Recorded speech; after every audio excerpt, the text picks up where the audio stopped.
Alrighty, we are recording. Hi, Mika. Yay. It's good to see Hi, you. Lisa. Hi, LinkedIn. This is my good friend, Mika Bryan. She Hello. is currently a doctoral student in physical therapy at Winston-Salem State. We went to grad school together and completed the counseling program together. Aggie Pride. Aggie Pride, Sorry, right? Rams. So I just wanted to kind of share some information with you guys. This month, we're going to be talking about why we chose dual career paths. And before we get started, we thought we'd give some tips and little tricks on our COVID-19 preparation. Currently, right now, my doctor has instructed me to continue taking my Zyrtec, my Flonase, and even a little Mucinex if I get a little bit of cold symptoms. So I've been doing that. I've been staying home, only going out when needed to go grocery shopping. Yesterday, I went for like a little walk. And I saw that on your Instagram story. I was like, ooh, I'm going to go for a walk. I'm going to do that. So I did that. I did get out of the house for like 20 minutes yesterday. But other than that, just, staying home, making sure I'm washing my hands. Mika, do you want to share anything? Yeah, so definitely washing your hands. From my sister, she works at Atrium Health in Charlotte, North Carolina. And so she's working with the doctors and with like the cleaning crew. So they are identified that this is a contact virus and not airborne. So with it being contact virus, that means that you can only contract it by touching, whether it's a droplet from something that somebody has sneezed or coughed, and then putting that into like your eye or your mouth. That's really like the easiest way to get this virus. So washing your hands. If you're using gloves, just make sure that you're removing the gloves, replacing the gloves, you're touching stuff. Using Lysol wipes, anything that can kill viruses. I do have a website that it's from, and we can find a way to like post it, but it has a really cool chart that has like symptoms from cold, the flu, and allergies, so that if you have any of those symptoms, you can kind of identify this is more flu, this is more of a cold, but still if you are having those, like, I guess those cardinal symptoms for the COVID-19, which is the fever, if you have a serious cough, or if you can't breathe, definitely call 211. That's for information about COVID, because 911 is being. From North Carolina, right? Yes, for North Carolina, Okay. 211. Because 911 is for emergencies and they're getting an influx of calls about, oh, I have symptoms.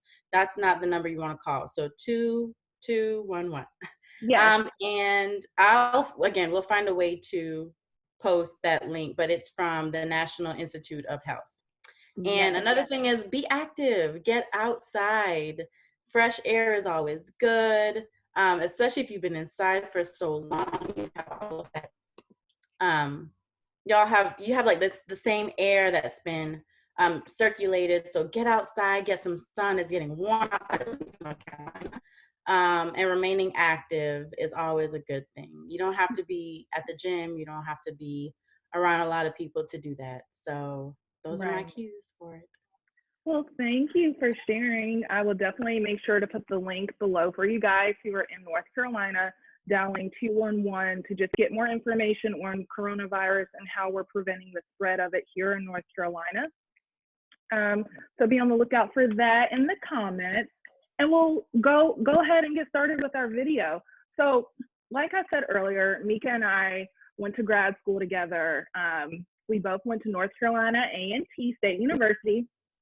And I was in the clinical mental health counseling track, and Mika was in the rehabilitation counseling track.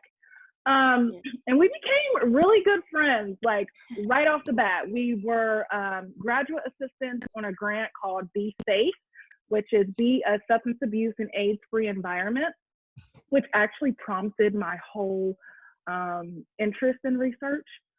Excuse me. And so, yeah, that's how we met. And from there, we just kind of shared ideas of how we wanted to use our counseling degree. I don't think either of us wanted to just, be a community counselor for our entire career. We both wanted to find ways to utilize our skills in other career paths that we were interested in. So tell me a little bit about you. Like, what was your thought process, in grad school? Just share, like, what your thought process was of being a counselor and then, preparing to go into a doctor of physical therapy program. Okay, so being a counselor, being in the grad program was really good. They had great support, great resources, and I think anyone who's in any profession, they notice that it's different than when you actually get out there, start working and getting in like that working profession. It's different than being in class and learning like the theories and learning like if you had a patient that looks like this or a client that looks like this, you should present a certain way. It's completely different when you get out into the actual career.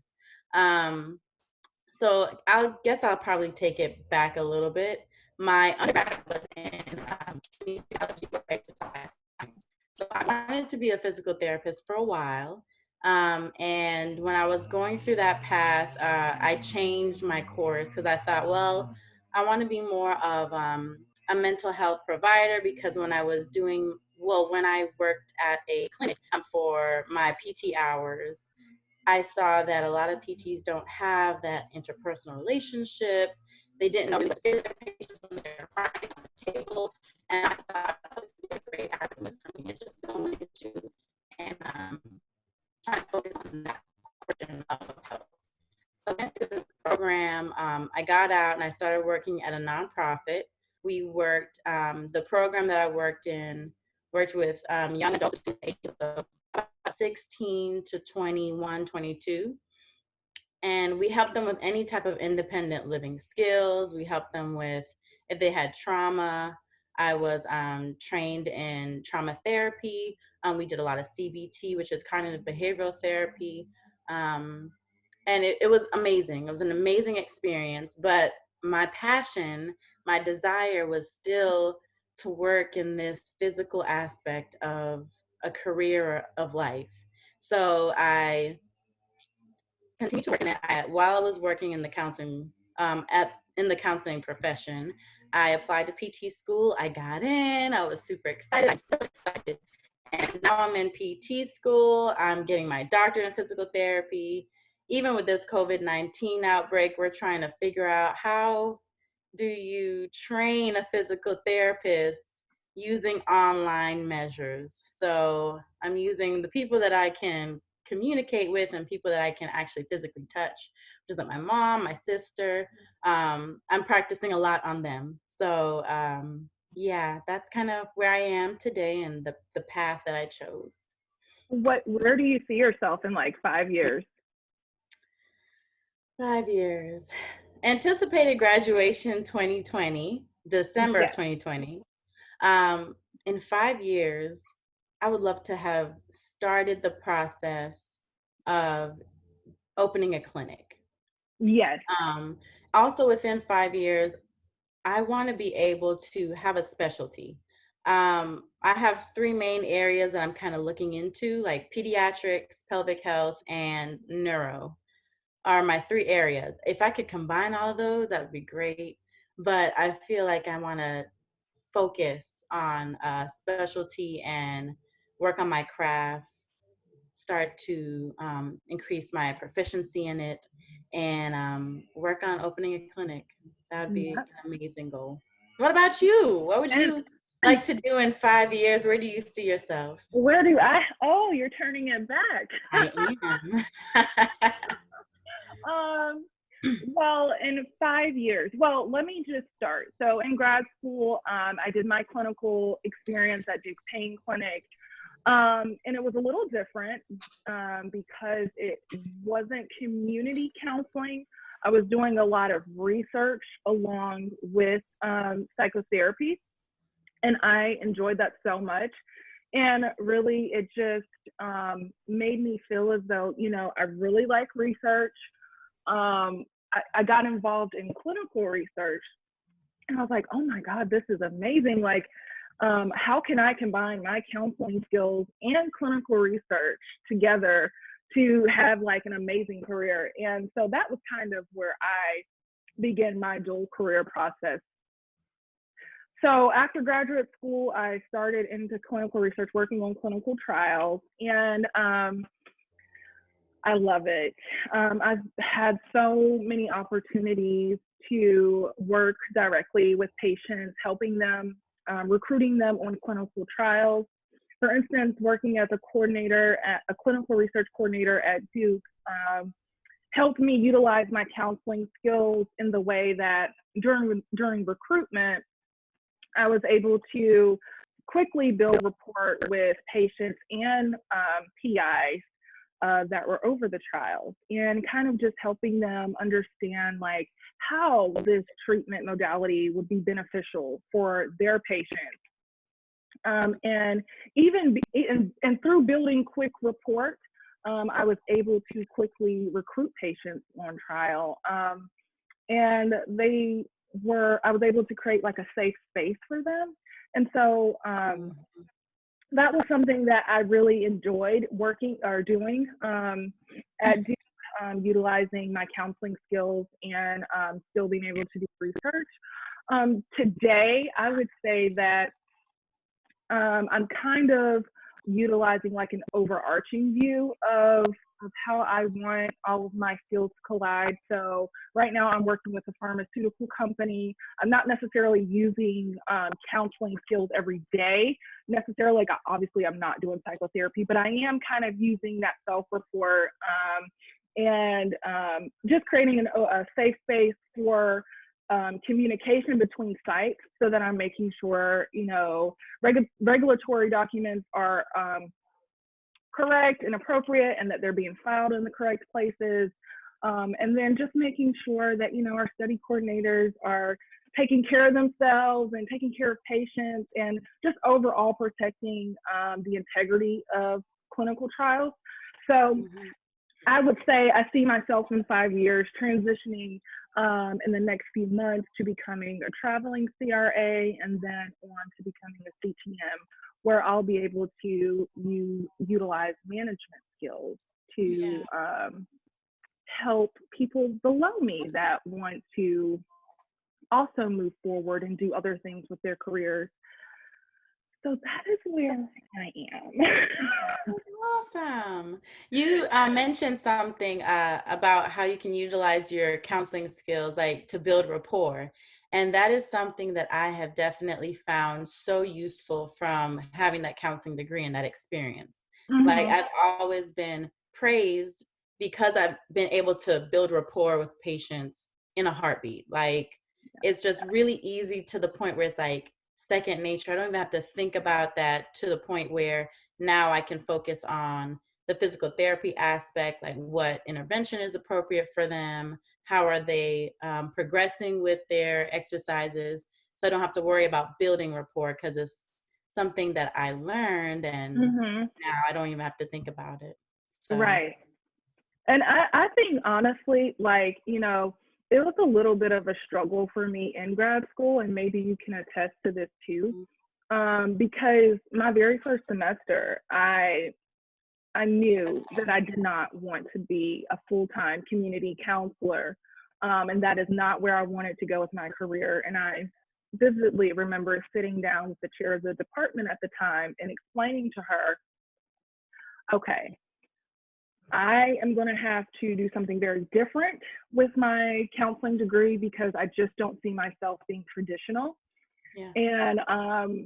And so recognizing that early on was good, because then I was able to spend the rest of my graduate career planning to diversify myself and look for opportunities that would help diversify my career and my interests. you know?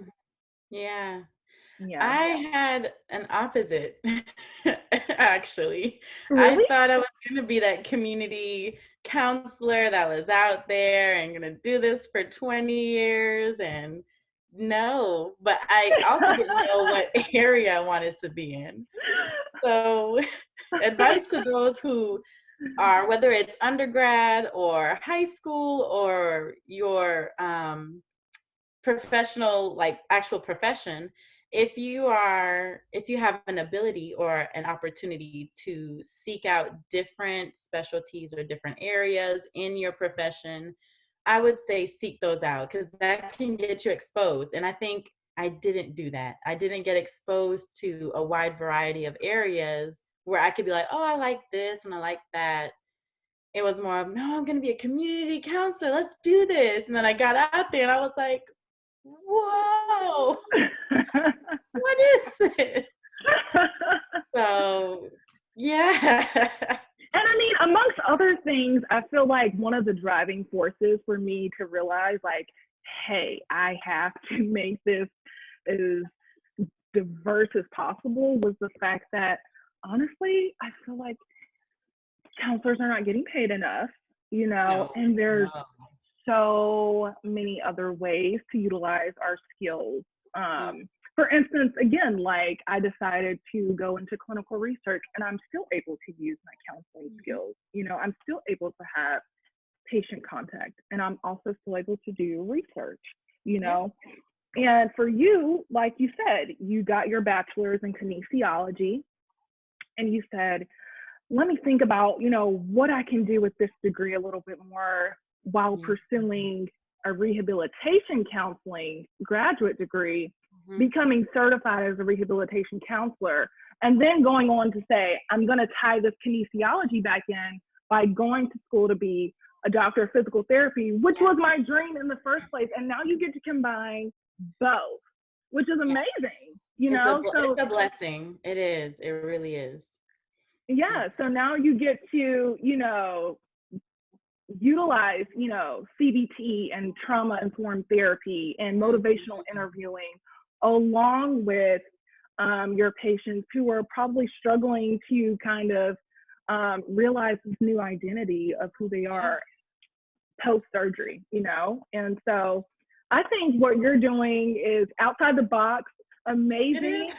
And that's what I Aw, wanted to share, I wanted to share. I was like, I can't be the only person, oh, who has that quirky little mind. Like, what other things can I do to where make can I myself go now? different?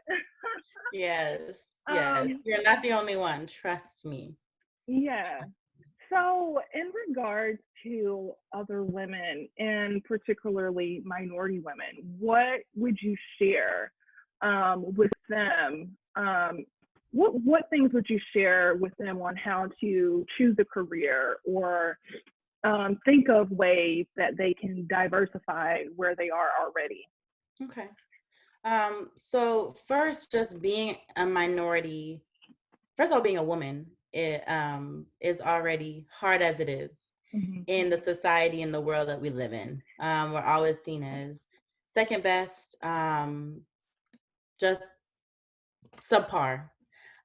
So that plus adding the way you look and being a minority.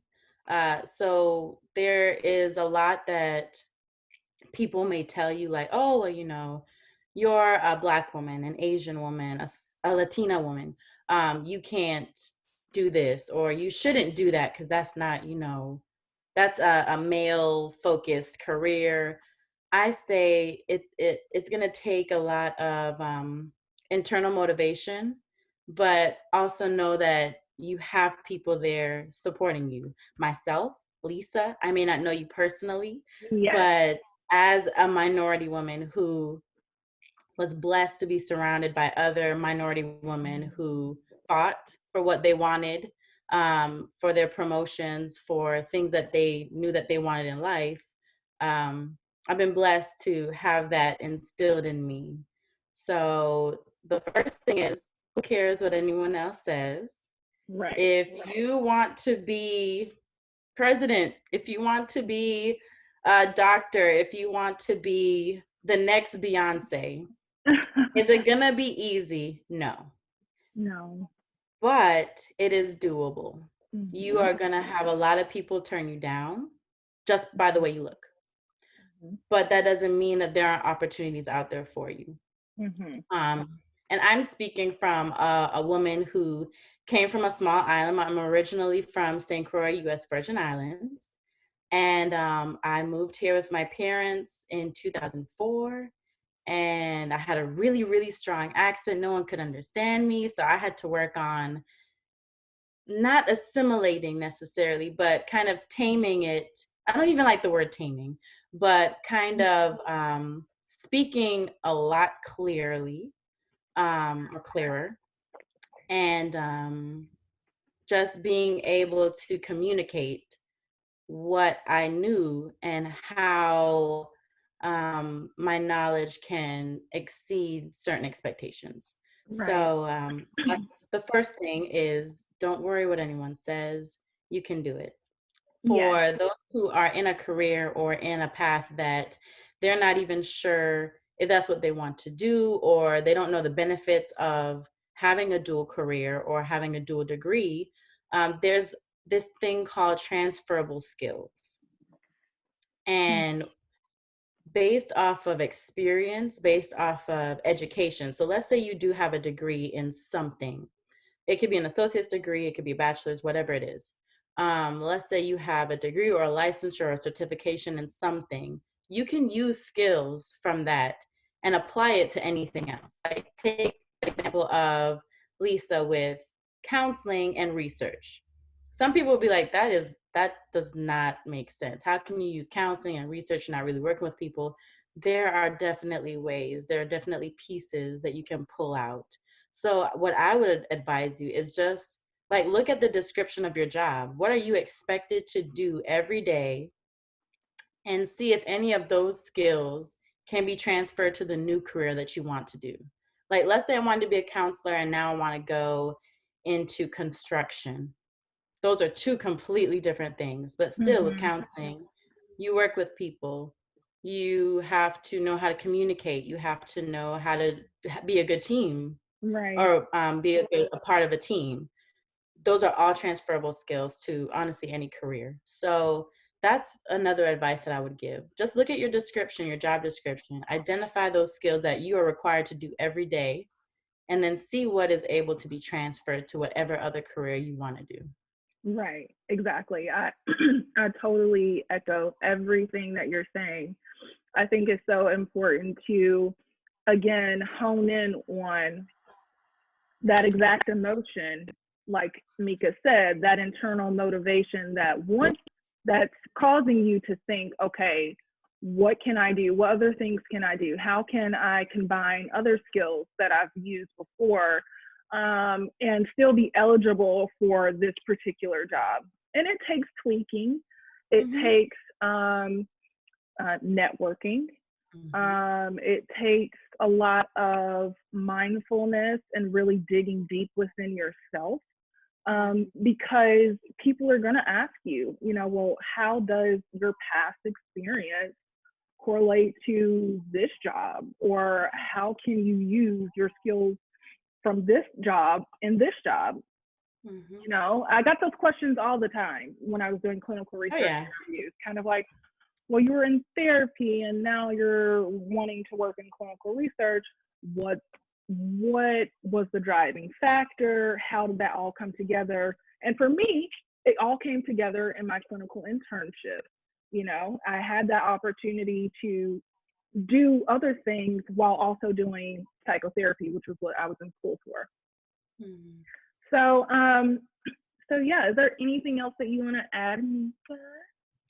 So I do want to say, I think I've mentioned it a little bit, but as a minority woman, you have so much power, so much internal motivation and resilience that you probably don't know, you haven't like tapped into, but just know that you just have to keep pushing. And I know trust me, it is so much easier said than Mm-hmm. done.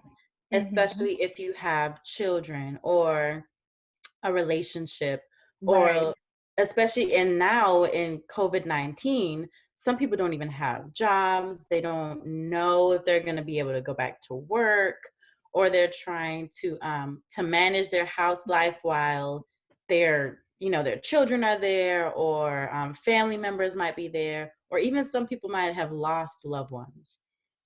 So during this time where it's emotionally draining, you still have the energy and the power to do it.